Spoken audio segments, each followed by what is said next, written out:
de Fisher Price de Lorraine qui a environ 30 ans. Donc, sur une cassette, je lis ma réplique avant la mienne, et à la mienne, je laisse un espace vide où je dois répondre dans ma tête. Quoi. Voilà, enfin dans ma tête et en parole pour moi, mais en tout cas, je laisse un espace vide. Voilà.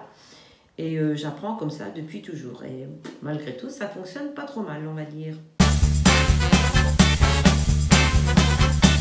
Alors moi, je commence très tôt, je commence en septembre. Je compte mon nombre de répliques et je divise par le nombre de semaines jusqu'à fin décembre. Et voilà, toutes les semaines, je me dis, ben, j'ai tant de répliques à apprendre. Bon, ça peut varier des fois, hein. C'est pas non plus à la réplique près, on va dire. Mais en général, c'est comme ça que ça se passe.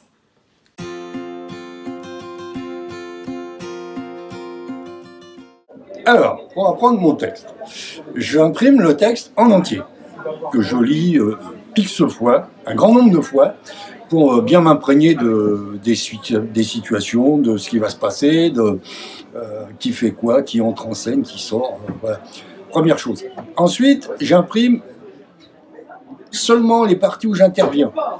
Donc, je limite à un certain nombre de pages où j'interviens, et là, je n'imprime que ce que je vais dire moi. Ensuite, j'imprime une troisième version qui sera les textes qui me précèdent et qui me suivent, mais ma partie à moi, elle est imprimée en encre blanche. Donc j'apprends mes phrases par cœur, et au bout d'un moment, quand je pense que je les sais, j'arrête comme ça, et je prends la partie où mes phrases sont cachées. Et je dois trouver les phrases qui manquent. Donc ça me permet voilà, de me rendre compte si je progresse, si j'arrive à bien me rappeler des situations.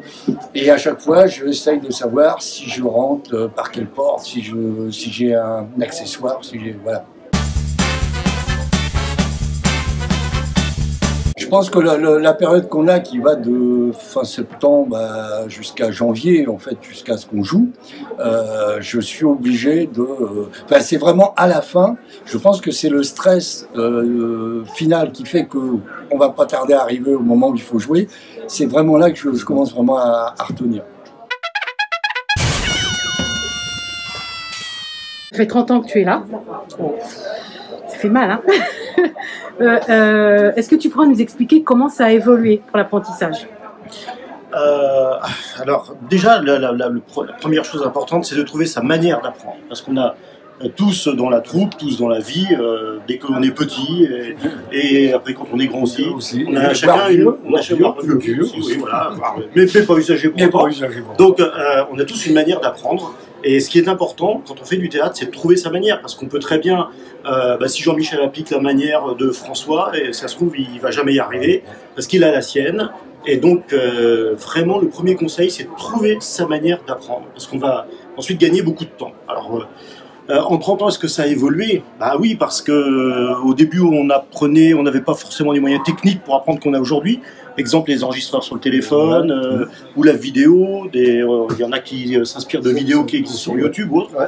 Et moi, me concernant, j'ai un petit enregistreur sur lequel j'enregistre la pièce, je joue tous les rôles sauf le mien, je laisse un blanc. Et ensuite, comme j'ai la chance d'avoir de la route pour aller au travail, j'ai 100 km aller, 100 km retour, donc 1h15, 1h30, ça me laisse tout le temps d'apprendre en répétant dans la voiture. C'est comme la chance de ceux qui travaillent. Oui, voilà, et donc ça me permet de travailler le texte, de le répéter. Et surtout, la première chose à faire, c'est de s'imprégner du personnage. Quand je répète le texte dans la voiture, là par exemple, je fais la boniche, je répète comme la boniche dans la voiture. C'est bien, on peut crier en voiture. Alors ça c'est bien aussi. D'ailleurs, je crois que c'est toi Virginie qui le dit dans une vidéo, effectivement, dans la voiture on peut crier, ça c'est pas mal. Aussi, voilà, le tout c'est de rester concentré, parce que ça c'est... Faut quand même conduire. Safety first, la sécurité d'abord. Ah oui. Ça, c'est bon. Voilà, oui. Donc tu expliques que tu fais la voix, ta vraie voix. Ça veut dire que quand tu enregistres les autres personnages, tu leur fais une voix un peu particulière aussi. Ah je fais, oui. C'est-à-dire que quand c'est le garde du corps, je fais le garde du corps, même si Hubert est inimitable, mais bon, j'essaie de imiter. Et donc oui, j'enregistre la chose, le texte, comme si je jouais les autres rôles. Oui. Voilà. Ça, et tu les joues bien d'ailleurs. Je sais pas, enfin bon, j'essaie que ce soit crédible. Voilà. Enfin, bon. Eh bien, merci, messieurs. Eh bien, de rien, madame.